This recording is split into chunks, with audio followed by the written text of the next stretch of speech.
বর্তমানে সেনাপ্রধান, গত লাইভে আমি ভদ্রভাবে ওনাকে বলেছিলাম দেশ এবং জনগণের পাশে দাঁড়াতে। যদি উনি জরুরি অবস্থা জারি করতেন তাহলে সেটা দেশ এবং জনগণের পক্ষে হতো, কারণ জরুরি অবস্থা জারি করা মানে হচ্ছে স্বৈরাচারী শেখ হাসিনা আর ক্ষমতা নাই, কিন্তু কারফিউ জারি করা হচ্ছে। একটু ব্যাকগ্রাউন্ড বলতে হয়, এই বর্তমানে সেনাপ্রধান জেনারেল ওয়াকার স্বৈরাচারী শেখ হাসিনা আত্মীয়, তার কিন্তু লেফটেন্যান্ট কর্নেল হওয়ার যোগ্যতা ছিল না। ওনার শ্বশুর সেনাপ্রধান হয়েছিলেন, সেই সুবাদে স্টাফ কলেজ করে এদিক ওদিক করে ওনাকে আমি অনেক অল্প বয়স থেকে, মানে মেজর অবস্থা থেকে ওনাকে আমি চিনি।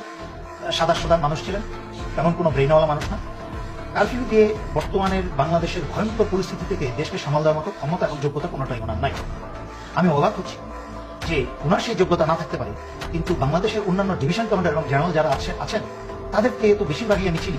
ওনারা কি করছেন? ওনারা কি আঙুল চুষছেন? ওনাদের অনেকেই তো আমি জানি যে প্রফেশনাল ম্যারিট আছে, যোগ্যতা আছে। আমি অত্যন্ত বিশ্বস্ত সূত্রের খবর পেলাম যে ভারতের বাংলাদেশে শতখানিকের উপরে কিলার ঢুকিয়েছে, ঠিক যেভাবে বিডিআর হত্যার সময় বাংলাদেশে